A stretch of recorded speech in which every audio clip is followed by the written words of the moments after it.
Warm welcome to Emma Quinlan Baxter!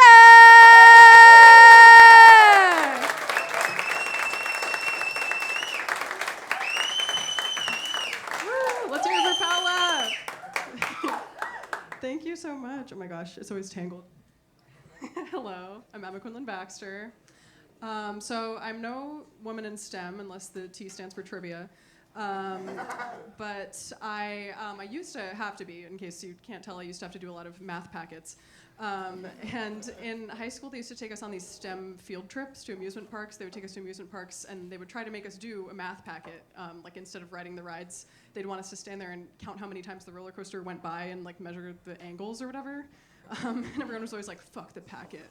And I was like, yeah, fuck the packet. And then I would go home and be like watching some kid's like home video on YouTube on the carousel at like 2 a.m. trying to calculate the torque. So that's what I'm like. Anyway, so I recently moved and I now live alone for the first time, which is, thank you. It's a day I never thought would come because I was told as a child by a doctor that I could never live alone, literally. I was born without a sense of smell. So when I was 5, my neurologist was like, holy shit, dude, you're gonna die in a microwave popcorn fire, get wrecked. I was like, I'm 5. But also, if you're wondering like how my parents knew to get me tested for that, it was literally just that I ate gorgonzola cheese one too many times, like at like preschool snack time. Everyone else, they're like unrefined palates is eating goldfish like gorgonzola cheese. But this neurologist was like, yeah, I kind of think it would be a bad idea for you to ever live alone. You're gonna like die in a gas leak, not gonna have anyone to BO check you, you're gonna be drinking spoiled milk. It's just not a good idea. But now I'm like, it's 2023, like oat milk exists. There's like natural gas detectors on Amazon. I think it'll be fine. I still have no one to BO check me though, I'm sorry.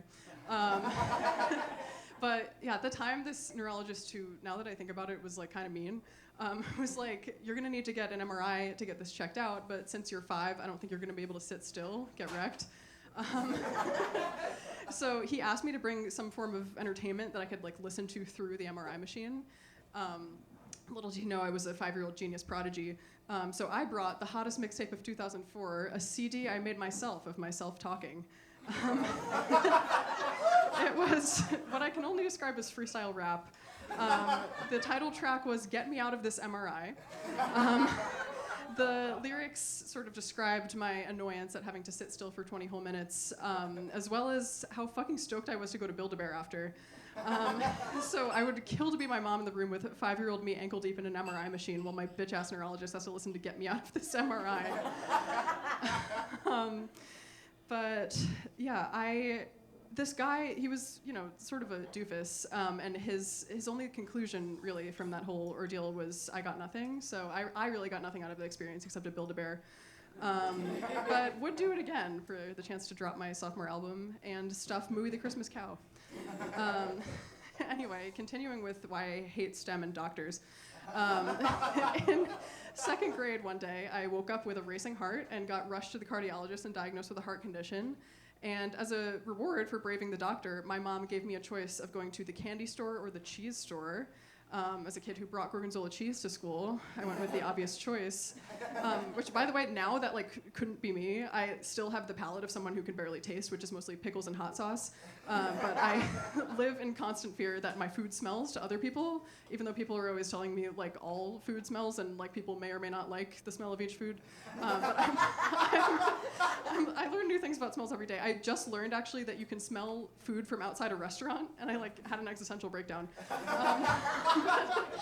Anyway, my mom was concerned about this like sharp ass like 5-pound block of cheddar that I picked out for myself. She thought that I was gonna eat it in one sitting and get constipated.